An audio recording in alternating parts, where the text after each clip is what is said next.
दोस्तों आपने ज़्यादातर call centre scam, bank scam and और भी ज़्यादा स्कैम के बारे में सुना होगा, लेकिन क्या आपने कभी फेक डेथ स्कैम के बारे में सुना है? क्योंकि ये सुनने में इतना ज़्यादा अजीब लगता है कि कोई अपने डेथ को भी कैसे झूठा बना देता है।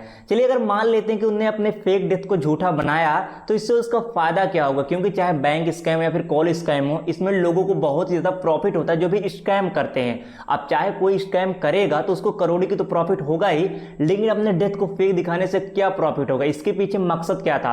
अमेरिका का एक ऐसा व्यक्ति जो कि अपने डेथ को फेक दिखाया था एक ऐसे तरीके से जो सुनकर आप पूरी तरीके से शॉक्ड हो जाएंगे। इस वीडियो में बिल्कुल एंड तक बने रहिए, सारी चीजों के बारे में आपको विस्तार से बताऊंगा। तो चलिए आज की इस वीडियो को शुरू करते हैं। A man who confessed to faking his own death is headed to federal prison. Investigators believe tried to fake his own death in a plane crash. It appeared that Marcus tried to fake his own death by parachuting out of his plane in midair. What appears to be a small plane crash is starting to look like an elaborate attempt by a pilot to fake his own death. ये बात है साल 2008 की। America का एक ऐसा person था जिसका नाम था मार्कस श्रेंकर। अपनी एक कंपनी रन करता था, इस कंपनी का नाम था इन्वेस्टमेंट एडवाइजर। ये खुद एक फाइनेंस एडवाइजर था, तो लोगों को कहाँ इन्वेस्ट करना, अपने पैसे को कैसे अपने बिजनेस को रन करना है, ये एडवाइस देता था। उसके लिए पर्टिकुलर चार्ज लेता था। आगे चलकर इसका बिजनेस बहुत ही तेजी से आगे बढ़ा एंड लोग इस पे बहुत ही ज्यादा तेजी से ट्रस्ट करने लगे एंड अपने खुद के पैसे इसको इन्वेस्ट करने के लिए देने लगे। लेकिन जब बाद में इसके बिजनेस का बहुत ही तेजी से डाउनफॉल हुआ एंड मार्केट में बहुत ही ज्यादा गिरावट देखने को मिली, तो लोगों ने डिसाइड किया कि जो भी पैसे हम मार्कस श्रेंकर को दिए थे लगाने के लिए, चलिए इसको विड्रॉल करते हैं, दूसरे कंपनी में इन्वेस्ट करते हैं। जब लोगों ने अपना पैसा इन्वेस्ट करना चाहा दूसरे कंपनी में, उसके लिए विड्रॉल करने गए, तो लोगों को पता चला कि जिस कंपनी में मार्कस श्रेंकर ने उनसे इन्वेस्ट करवाया था एक्चुअली में वो कंपनी एग्जिस्ट ही नहीं करती है।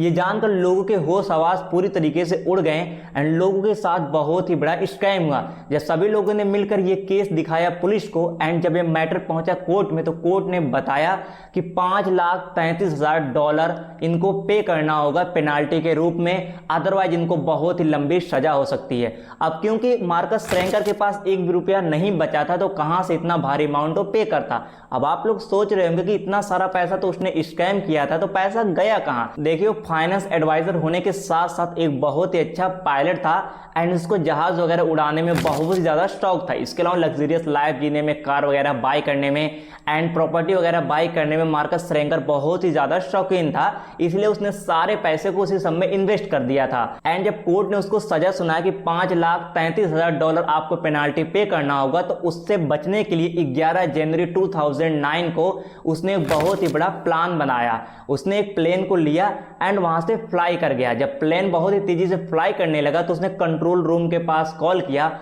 और बताया कि प्लेन में बहुत ही ज्यादा दिक्कतें आ रही हैं और बहुत ही जल्द ये क्रैश हो जाएगी। इसको बचाने के लिए काफी लोगों ने अपने प्राइवेट जेट वगैरह सब कुछ भेजे, लेकिन जब उसका पीछा वो कर रहे थे तो बीच में प्लेन क्रैश हो गया और एक समुद्र के पास जाके गिरा एंड जब पुलिस ने जांच पड़ताल किया तो उसमें कोई भी लाश उनको नहीं मिली और डोर खुला था प्लेन का, तो इससे उन लोगों को शक हुआ क्या पता वो समुद्र में कूद गया हो एंड उसमें वो मर गया हो। लेकिन वही कहा गया ना कि जिसका किस्मत खराब होता है वो बच के जा कहां पाएगा।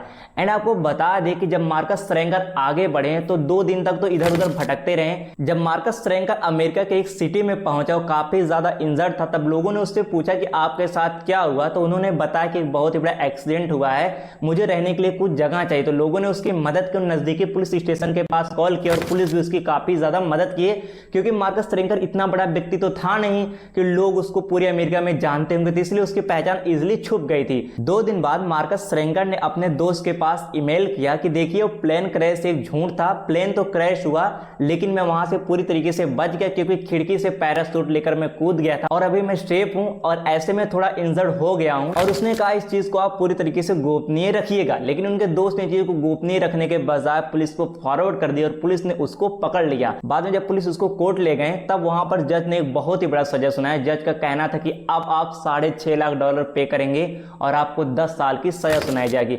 मतलब आप खुद ही देखिए ना, ज्यादा चालाकी करने के चक्कर में उसको 10 साल की सजा भी हुई और $6,33,000 पे भी करना पड़ा। मतलब कि अगर वो इससे बचना भी चाहता था तो उसके पास जो भी पैसे थे उस पैसे को लगाकर कहीं दूसरे देश में चला जाता, जैसे कि हमारे इंडिया के काफ़ी लोग गए हैं, आपको बताने की ज़रूरत नहीं है, तो शायद वो बच जाता। लेकिन इतना बड़ा दिमाग लगाने के बावजूद भी वो नहीं बच सका और उसको आखिरकार पुलिस ने पकड़ लिया। इस कहानी से हमको यही सीखने को मिलती, कभी भी किसी के साथ पहली बात तो स्कैम नहीं करना चाहिए, एंड अगर आपने किया तो खुद को पुलिस से सरेंडर कर देनी चाहिए, क्योंकि आप कितना भी दिमाग लगा लीजिए कभी ना कभी ज़रूर पकड़े जाएंगे। अगर आप किसी और भी कंट्री में भाग कर जाते हैं तो तब तक आप वहाँ पर रहेंगे, तभी तक सुरक्षित रहेंगे, एंड जब भी अपने कंट्री वापस आएंगे तो आपको बहुत ही ज़्यादा कड़ी एक्शन आपके साथ पुलिस ले सकती है।